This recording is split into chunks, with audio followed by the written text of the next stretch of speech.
Assalamualaikum warahmatullahi wabarakatuh. Selamat pagi dan salam sejahtera untuk kita semua. Izin untuk Bapak dan Ibu kepala sekolah, izin kepada Bapak Ibu guru.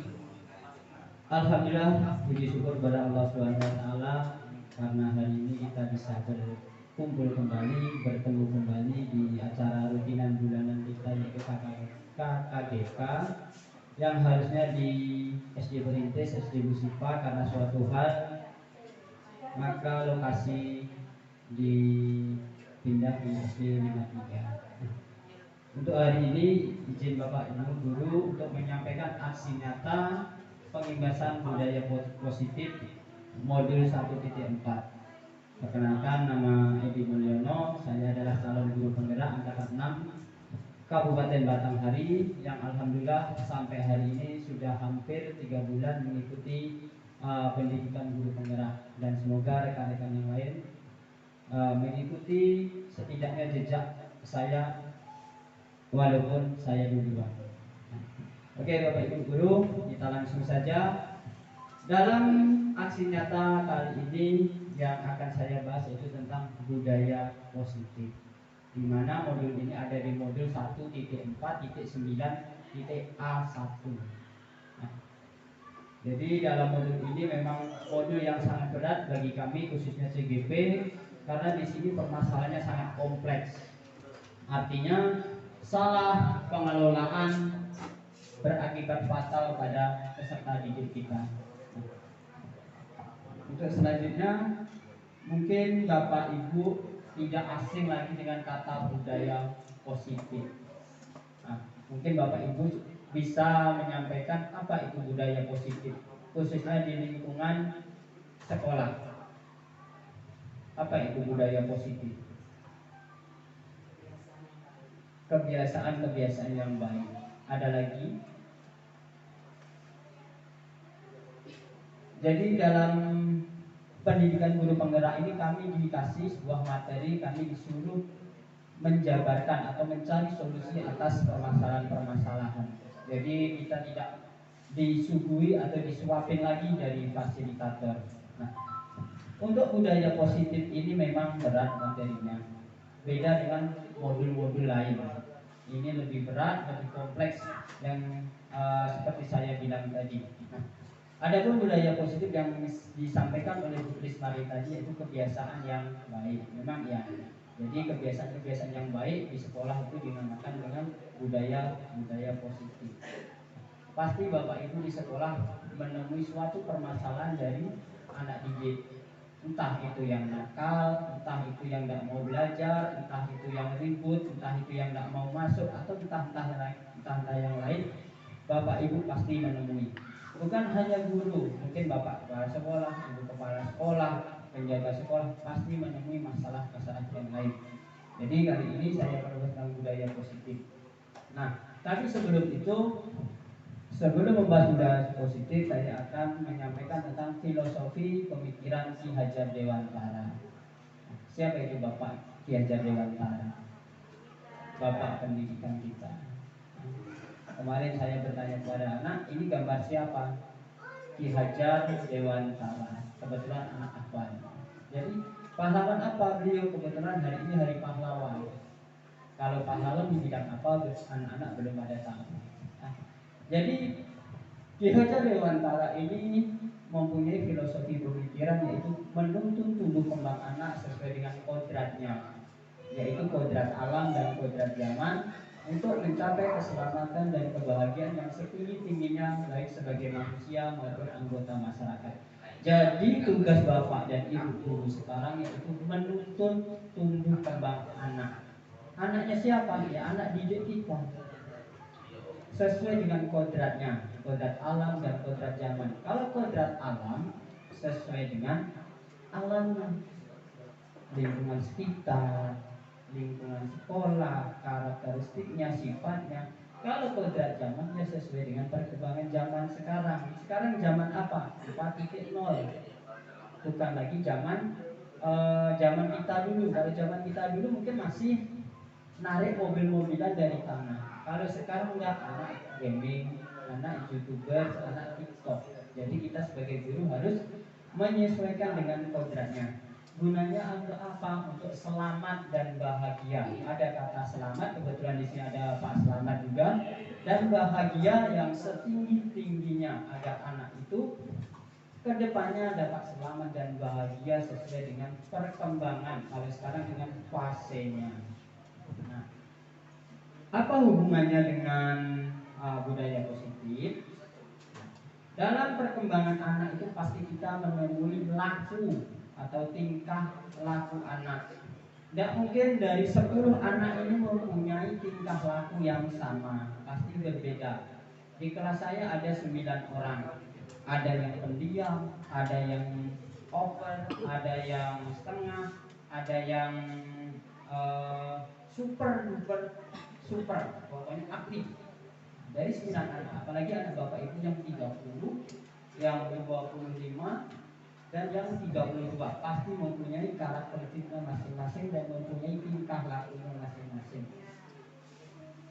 Kemudian pendidik dan petani. Apa hubungannya pendidik dan petani? Pendidik itu seperti petani, bapak ibu. Bapak ibu harus merawat anak didik kita sama seperti petani harus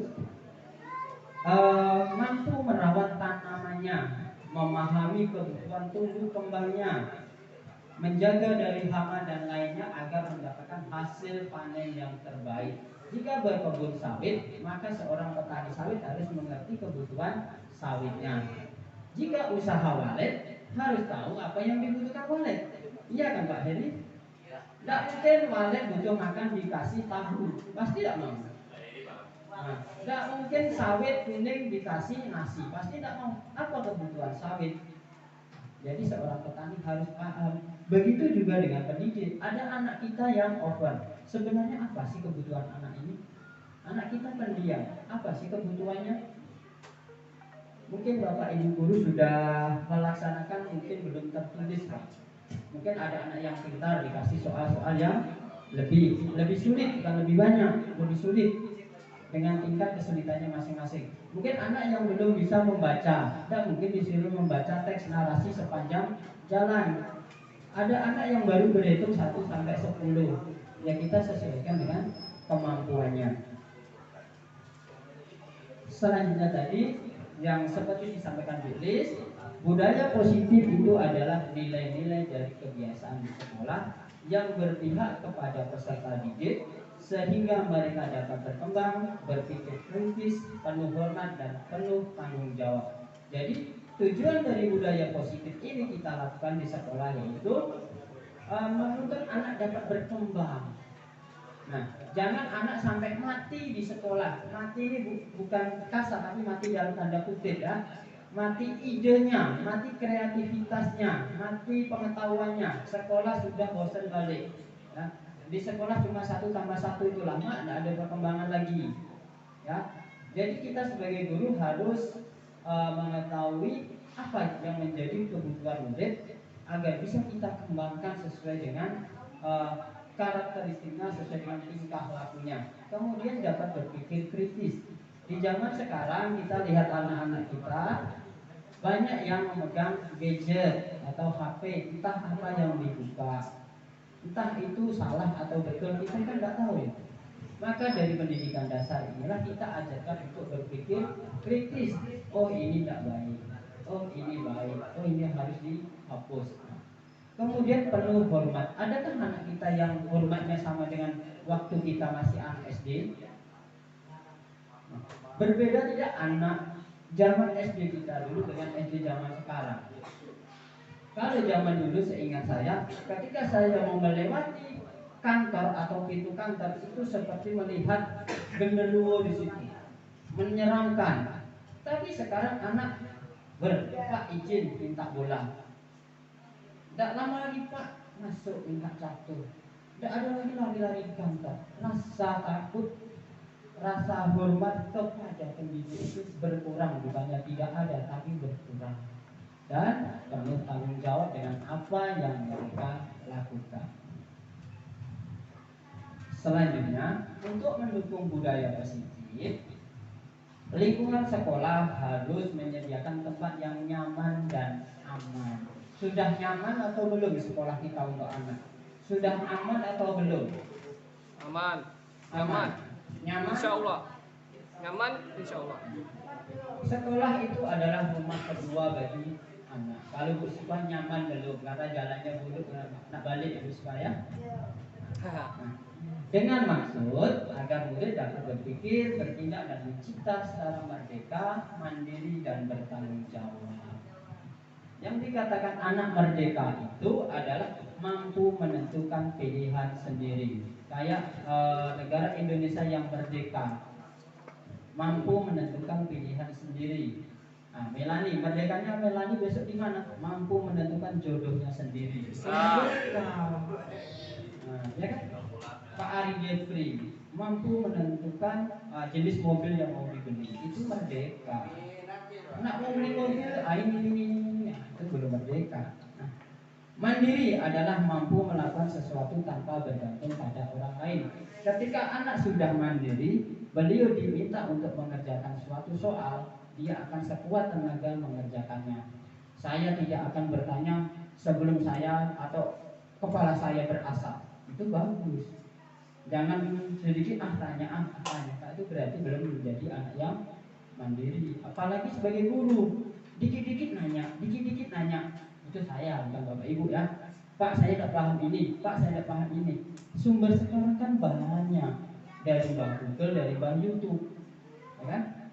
Nah, jadi jadilah murid, jadilah guru yang mandiri. Kemudian tanggung jawab adalah mampu bertanggung jawab atas pilihan yang dipilih. Misalnya anak memilih ini, ya anak itu harus mampu bertanggung jawab. Misalnya saya memilih model belajar dengan kinestetik Pak, ya saya harus mempertanggungjawabkannya.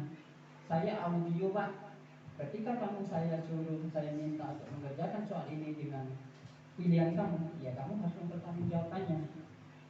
Saya memilih soal ini Pak, ya kamu harus mempertanggungjawabkannya. Mempertanggungjawabkannya maksudnya itu dapat menjawab, dapat menyelesaikan tugas-tugasnya.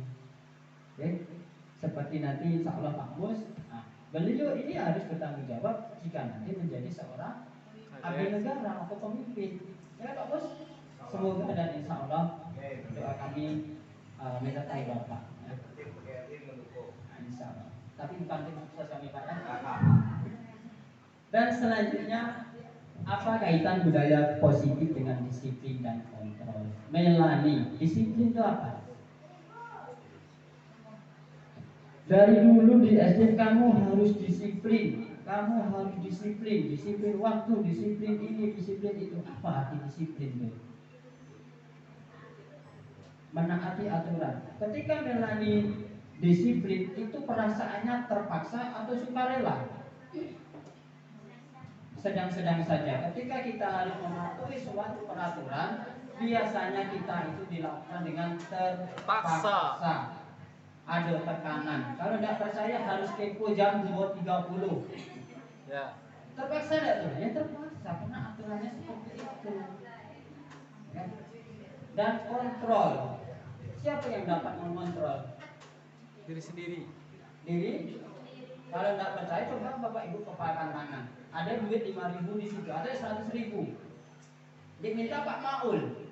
Boleh tidak? Pasti Bapak Ibu pertahankan. Ketika Bapak Ibu membolehkan, kontrolnya ada di Bapak. Ketika tidak bisa, kontrol ada di Bapak.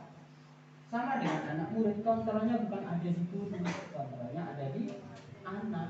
Tapi bagaimana kita mengarahkan anak itu mempunyai budaya positif. Nah, ini disiplin identik dengan kepatuhan, ketidaknyamanan, dan keterpaksaan.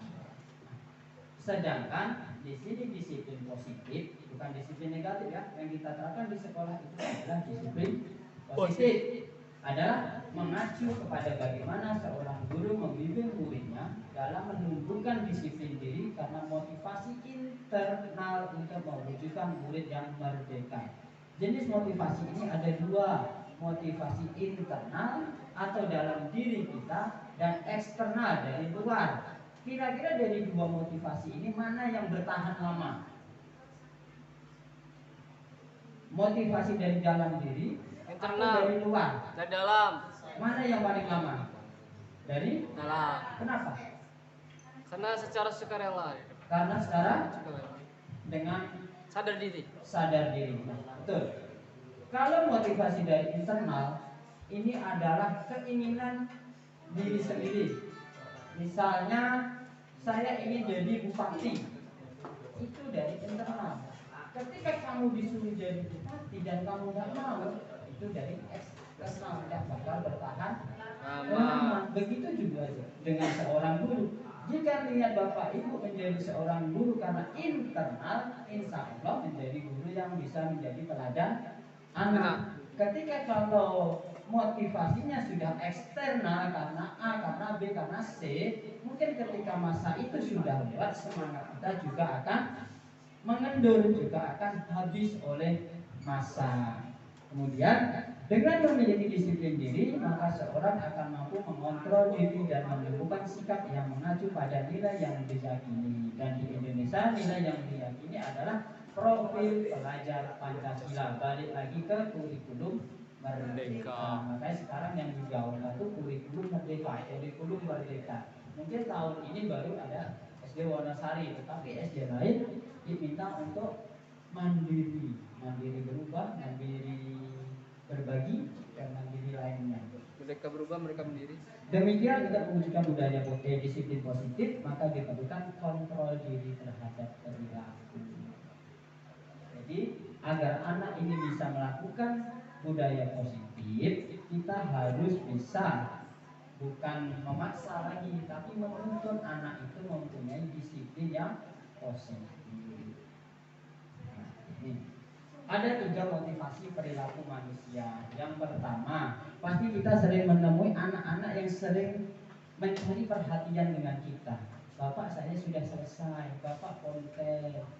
Ada yang tidak berbuat apa-apa. Nah, ini 3 motivasi perilaku manusia. Yang pertama, menghindari ketidaknyamanan atau hukuman.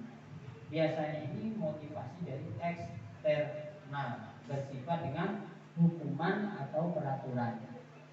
Nah, kemudian ada mendapatkan imbalan atau penghargaan. Pernah ada murid, Pak, saya sudah selesai duluan, dia dilihat kawan-kawan ini pintar. Itu ingin mendapatkan sebuah penghargaan atau imbalan. Mungkin kamu disuruh ini, kalau saya mau disuruh ini nanti dikasih imbalan. Jadi yang terakhir, yang kedua ini eksternal juga motivasinya.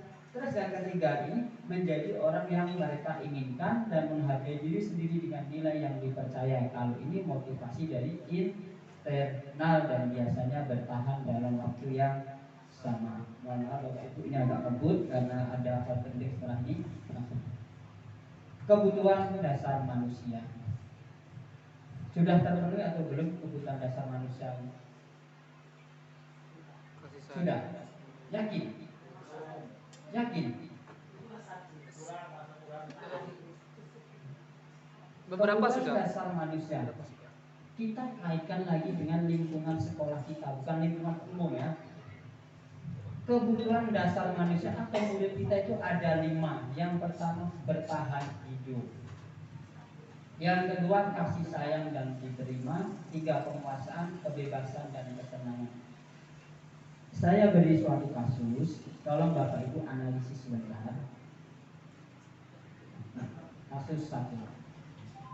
Ibu Ambar, guru kelas 2A di SD Pelita Hati, sedang bingung menghadapi pulang satu murid di kelasnya, Doni. Beberapa anak di kelas 2A telah datang padanya dan mengeluhkan Doni yang seringkali meminta bekal makan siang mereka dengan paksa. Jika Anda menghadapi seperti itu, apa yang Anda lakukan? Yang kedua, menurut Anda, kira-kira apa alasan Doni melakukan hal itu? Mari kita hubungkan dengan kebutuhan manusia. Kira-kira kebutuhan manusia yang tidak terpenuhi oleh Doni ini, yang kebutuhan dasar yang pertama tadi apa?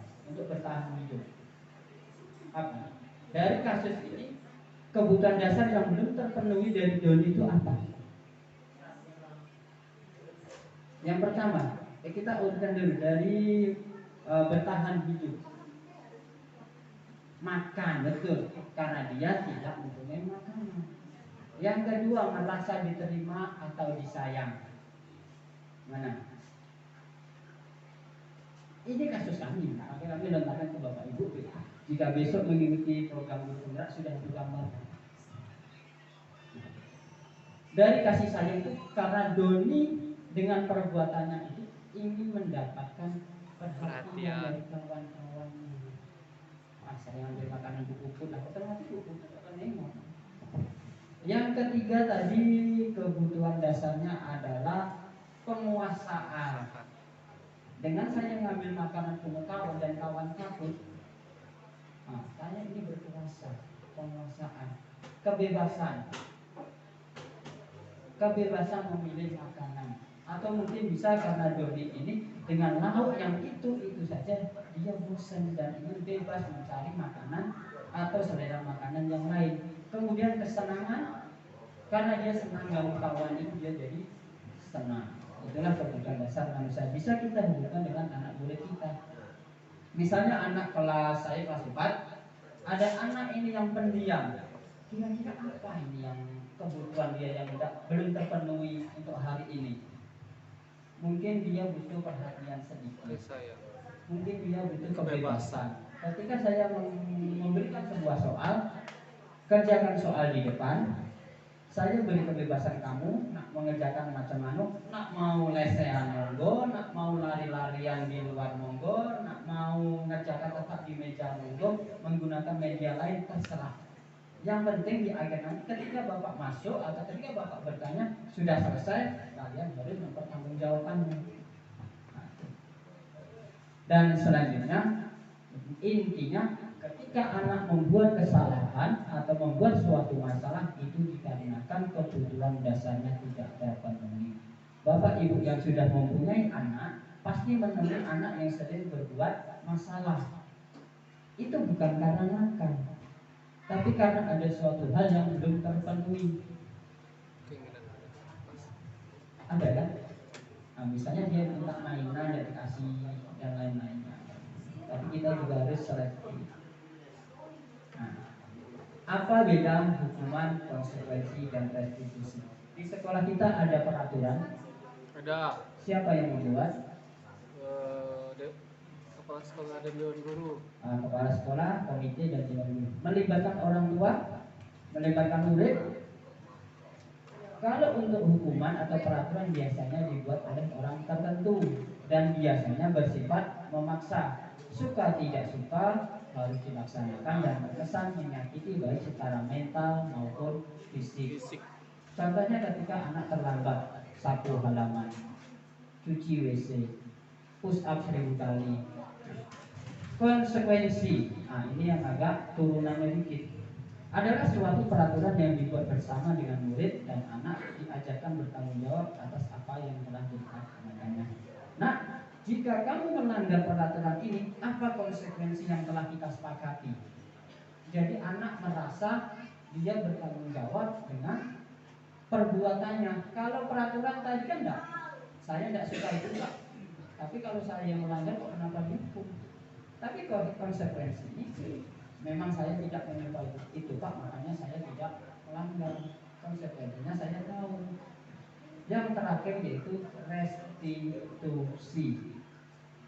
Adalah suatu proses yang menciptakan kondisi murid untuk memperbaiki kesalahan mereka. Murid tidak tertekan. Jadi restitusi ini kita bersama murid mencari solusinya. Nah, kenapa kamu hari ini terlambat? Biasanya kita guru ini kan ada anak terlambat, woi kenapa kamu terlambat? Tidak mendengar alasannya apa, langsung kita menghakimi, sudah kamu sapu.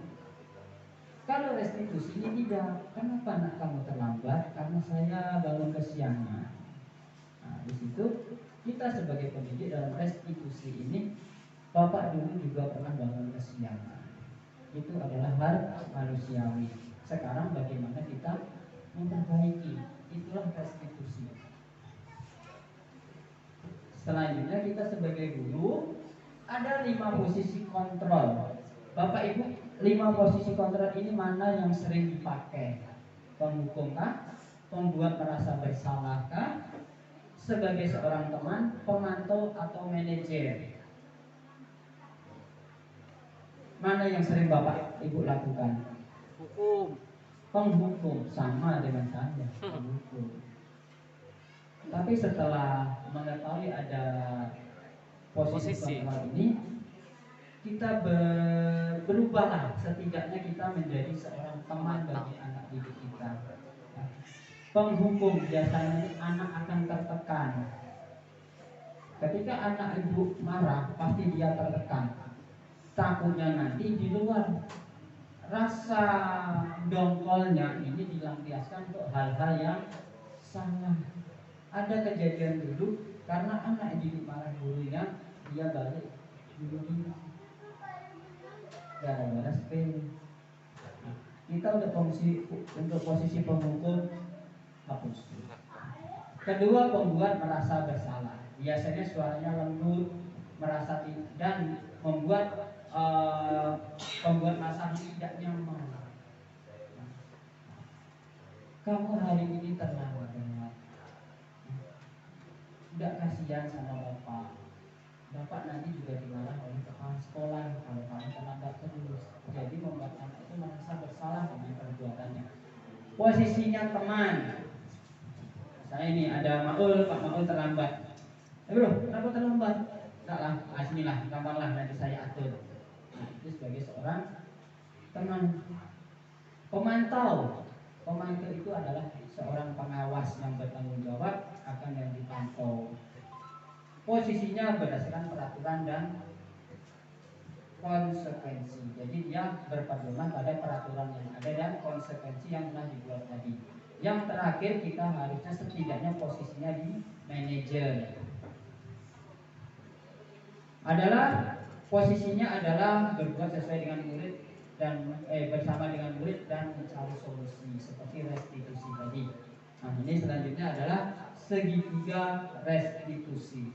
Ketika kita diminta untuk menyelesaikan permasalahan, kita menggunakan segitiga restitusi. Saya contohkan. Untuk yang pertama yaitu menstabilkan identitas. Ketika anak kita terlambat tadi, kita tanya, kenapa kamu terlambat ya? Karena saya bangun kesiangan. Bapak pernah bangun kesiangan, tapi di sini Bapak tidak mencari siapa yang salah, siapa yang benar, tapi kita bersama di sini berusaha untuk memperbaikinya. Itu adalah langkah-langkah di segitiga restitusi. Yang kedua, memvalidasi tindakan yang salah, dan yang terakhir yaitu menanyakan keyakinan. Mungkin sampai di sini ada yang bertanya, karena materi ini sebenarnya sangat berat, sangat panjang karena terbatas oleh waktu. Saya ngebut, mungkin ada pertanyaan. Jangan bertanya tentang dupak lagi. Kalau dupak saya tidak paham. Ada Bapak Ibu? Kalau tidak ada, saya cukupkan. Kurang ya Pak? Assalamualaikum. Assalamualaikum warahmatullahi wabarakatuh. Waalaikumsalam. Tanpa menghormati, tanpa rasa menghormati, biasa hormati semuanya. Pertanyaan saya ini, mohon maaf saya bukan temannya. Ayo Pak. Karena berkaitan yang materi yang disampaikan tadi itu sesuai dengan visi misi saya. Ya. Yaitu salah satunya berbudaya. Ya, berbudaya. Jadi kalau insya Allah kalau saya terpilih, budaya apa yang bagus saya angkat di desa ini. Kalau Bapak Mustafa ini bertanya tentang budaya apa yang bagus untuk wilayah ini. Sekarang untuk lingkungan kita. Ketika Bapak membuat sebuah misi atau visi, pasti Bapak sudah mengidentifikasi suatu permasalahan tersebut. Nah, dari permasalahan tersebut, kira-kira apa yang bisa menjadi kekuatan dari daerah tebing ini? Kalau kami yang kemarin Bapak Slamet di sekolah penggerak itu melakukan identifikasi apa ya visi SDI yang pas dengan menggunakan kekuatan lokal. Ternyata di situ kami menemukan sekaligus untuk melaksanakan profil pelajar Pancasila, yaitu membuat biji sawit. Itu bisa dijadikan visi, yaitu menciptakan atau mewujudkan masyarakat yang kreatif, bertanggung jawab. Nah, itu lagi itu kalau nyusun misi-misi saya baru setengah ini karena masih jauh dari langkah-langkahnya. Jadi saya bisa menjawab sedikit Bapak. Untuk menentukan visi apa yang tepat untuk budaya daerah Tebing ini, setidaknya kita harus memiliki gambaran apa sih yang menjadi kekuatan di sini. Kekuatan daerah Tebing ini apa budayanya? Misalnya apa ini? Rabana Kompangan. Nah, kompangan. Ternyata Tebing itu mempunyai kompangan yang bagus. Bisa. Selain di kompangan ada juga misalnya kalau orang daerah Jawa itu ada yang apa nih kami apa? Reok. Kuda kepang. Bisa diangkat. Kuda lumping. Untuk daerah Tebing kira-kira apa ini? Gulai umbut. Gulai umbut, Pak, gulai umbut. Asa penjelasan Pak Edi ya sudah terbayangkan saya sambil duduk saya menghayal untuk akan datang seandainya saya terpilih, saya akan setiap tahun mengadakan ulang tahun Tebing Tinggi. Waktu ulang tahun Tebing Tinggi itu adalah budaya-budaya yang mau saya angkat. Ya kalau untuk seni tadi itu hidup saya itu sudah saya rencanakan ya. Saya barangkali 20 juta saya saya untuk menggali budaya lama. Selanjutnya untuk budaya kreatif Karif lokal. UKM, sepertinya yang membuat lulu atau buka, membuat nyiru, buah agung. Jadi kata pas kata Adinto Fatimah ya Bernilai jual. Nilai jual. Jadi penduduk bisa menghasilkan.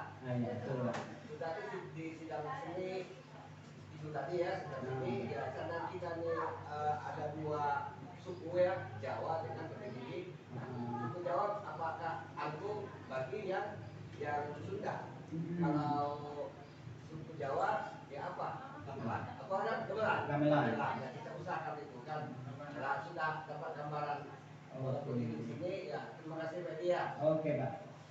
Itu Pak mungkin analisis saya saja Pak. Karena kalau Bapak tadi memberikan visi, kami visi itu ada di modul 1.2.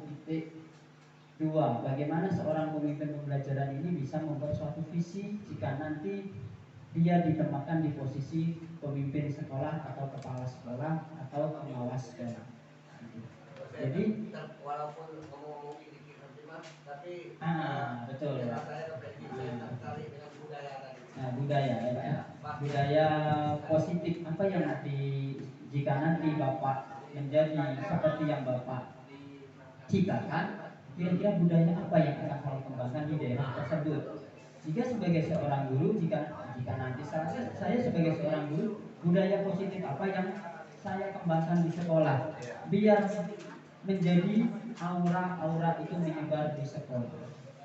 Mungkin itu bagus. Terima kasih atas pertanyaannya, Bu Uji, Bu Ida, Bu Al-Qaida. Ada pertanyaan? Jangan tanya jumpa lagi, saya tidak paham. Bu Dewi Sartika, ada tanya tadi? Dia tadi belum tersampaikan sama Pak Slamet. Pak, bagaimana saya usul lupa Pak? Sedangkan saya belum ada SIM untuk ke situ. Ya, untuk sementara sabar. Sebentar lagi kan Ibu kan 3B.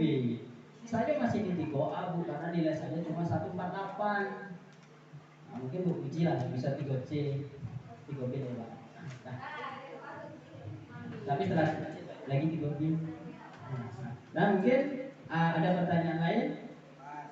Pas, mungkin terima kasih.